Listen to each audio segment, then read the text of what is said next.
dan menghantam kerang laut dengan keras. Dia mengambil daging kerang yang penuh, tanpa memperdulikan pasir di atasnya. Dia langsung memasukkannya ke mulutnya. Namun setelah mengunyah beberapa kali, bau amis yang kuat membuatnya sangat mual. Dia harus memuntahkan semua makanannya.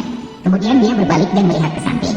Pria itu sedang menyiapkan hidangan, sedang mencelupkan ke dalam saus khusus, menikmati sashimi dengan sikap santai dari atas ke bawah, dan ikan laut segar yang tergantung di sampingnya. Tidak terlihat seperti orang yang terdampar di pulau terpencil. Wanita itu mendekatinya tanpa suara, namun matanya tetap fokus pada makanan. Dia dengan sukarela menyapa pria itu, menampilkan tubuhnya yang anggun, kemudian melontarkan senyuman manja. Pria itu langsung terpikat, mengundangnya untuk makan siang bersama. Dengan mahir ia memotong daging ikan itu. Wanita itu tidak menolak sedikit pun, langsung mengambil dan mengunyahnya, terus menelan daging ikan yang lezat, bahkan menikmati kelapa muda yang manis. Sebagai tanda terima kasih atas sambutan hangat, dia memberikan ciuman lembut, meninggalkan kesan mendalam di hati pria itu. Sementara sosok wanita yang ceria membuatnya tidak bisa berhenti menatap. Sejak saat itu, mereka saling bergantung satu sama lain di pulau terpencil. Jack menggunakan kacamata renang yang ditemukannya, dapat dengan bebas pergi ke laut dalam untuk menangkap ikan, bahkan bisa menangkap udang lobster. Sementara Lisa berada di pantai, mencari segala barang yang berguna. Dia mengikat kayu, Jack membawa daun. Pekerjaan dilakukan bersama-sama tanpa lelah. Dengan cepat, rumah sederhana dibangun. Saat mereka berdua saling menghabiskan waktu, hubungan mereka menjadi semakin erat. Bahkan di malam yang dingin, mereka saling bersandar untuk tidur. Saat Jack berpikir, dia akan hidup bahagia dengan seorang wanita cantik di sisinya, yang akan segera memulai kehidupan bahagia. Namun ketika dia kembali dari menangkap ikan hari itu, dia menemukan seorang yang selamat di dekat karang, yang tampaknya sekarat. Tanpa ragu, dia membawa pria itu kembali ke tempat tinggalnya. Ternyata, Lisa datang berlari melihat situasi itu. Dia mencium dan memeluk pria itu. Pria itu ternyata adalah suami kaya raya Lisa. Jack melihat keduanya saling berdekatan. Dia segera menyesali telah menyelamatkan pria itu. Namun dia tidak bisa berbuat apa-apa. Sang kaya raya mulai pulih. Melihat keduanya berinteraksi dengan baik, dia mulai merasa cemburu. Akhirnya, di pulau terpencil yang sepi, tak terhindarkan, hubungan antara pria dan wanita akan memunculkan percikan. Dia menyalakan ranting di pantai, dengan tenang menunggu keduanya kembali. Melihat api berkobar, mereka langsung bersemangat.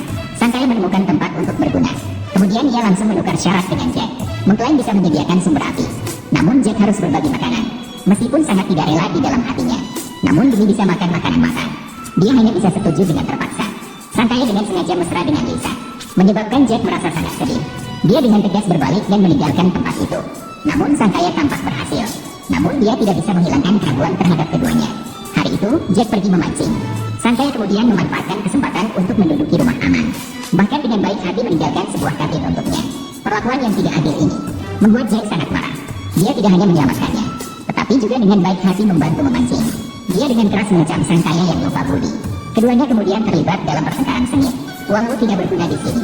Kamu hanyalah sampan yang bahkan tidak bisa memerintahkan dirimu sendiri. Baiklah, mulai sekarang jangan gunakan korek api saya. Saya tidak akan pernah membagi makanan dengan sampah. Lisa melihat Jack pergi, segera mendorong kaya untuk meminta maaf. Karena di pulau terpencil ini, mereka sama sekali tidak bisa bertahan hidup. Namun si kaya sangat keras kepala, mengira Jack bisa menangkap ikan.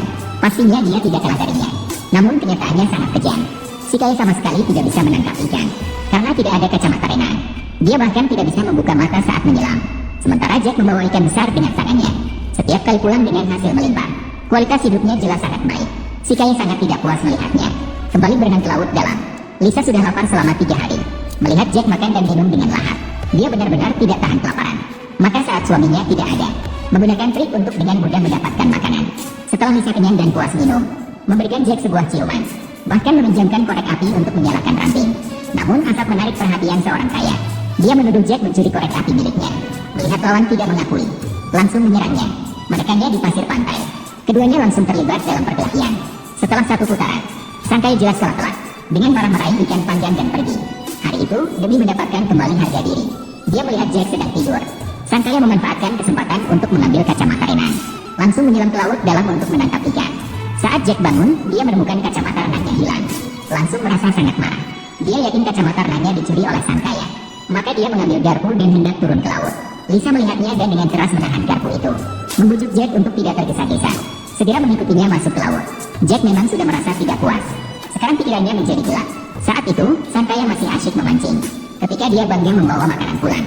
Saat dia melemparkan kacamata renang ke Jack, namun dia melihat Jack tersenyum misterius. Melihatnya dengan tatapan penuh makna, sang kaya merasa bingung tapi tidak menelusuri lebih jauh. Dia kembali dengan senang membawa makanan, memamerkan prestasinya kepada istrinya. Tapi Lisa jelas tidak tertarik. Ini membuat sang kaya menyadari ada yang salah. Dalam sekejap dia marah sekali. Lisa menangis memohon maaf, tapi dia tidak bisa terima pengkhianatan. Dia meraih rambut Lisa, menyeretnya dan melemparkannya ke Jack. Langsung pergi ke laut. Jack segera mendekat, memeluk Lisa dan segera menghibur. Sang kaya tidak menyangka tindakan impulsifnya, malah membuat pakaian pengantin untuk keduanya. Melihat mereka bercumbu-cumbuan, menari-nari di pantai, dia marah sampai berubah menjadi kura-kura ninja. Hingga hari itu, orang kaya memecahkan botol kaca, membesoknya di atas batu, kemudian melelehkan botol plastik, menggunakan kulit yang diambilnya, mengikatnya bersama-sama, berhasil membuat kacamata renang sendiri. Dia langsung melompat ke laut, melihat jelas kedua kakinya.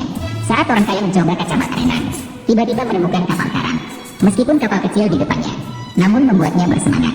Dia segera melepaskan kacamata, lalu menarik tali dan berenang ke depan. Orang kaya melalui usaha keras, akhirnya berhasil menarik kapal ke darat. Dua orang di pantai menyadari situasi. Mereka segera berlari untuk membantu. Namun orang kaya berbicara dengan keras, tidak mengizinkan mereka mendekati kapal, karena kapal itu ditemukan olehnya. Dia pasti tidak akan menyerah begitu saja. Sejak saat itu, kaya raya setiap hari memperbaiki perahu kecil, bersiap-siap untuk melarikan diri dari pulau terpencil ini. Lisa melihat semua ini, maka dia perlahan-lahan berjalan mendekat, ingin menggunakan hubungan suami istri mereka sebelumnya, meminta dia membawanya pergi saat pergi. Namun si kaya merasa dia bermimpi siang hari, teringat pada hal-hal kotor mereka. Itu membuatnya marah, menghina Lisa dengan kata-kata dan menyuruhnya pergi. Keesokan harinya, si kaya akhirnya memperbaiki perahu kecil. Namun dia tiba-tiba pergi ke laut dalam. Jack yang sedang membersihkan makanan melihat situasi. Dengan cepat dia kembali dan membangunkan Lisa. Mereka berlari ke sana dengan cepat. Mereka memindahkan makanan ke dalam perahu. Mereka bergegas membawa perahu berlayar, menunggu si kaya keluar dari laut. Melihat perahunya dicuri, dia segera mengejar. Melihat dua orang yang sudah melarikan diri, sang kaya mendadak marah. Tapi detik berikutnya, dia malah tersenyum licik. Ternyata sang kaya menemukan kapal sudah lapuk, tidak bisa diperbaiki sama sekali. Maka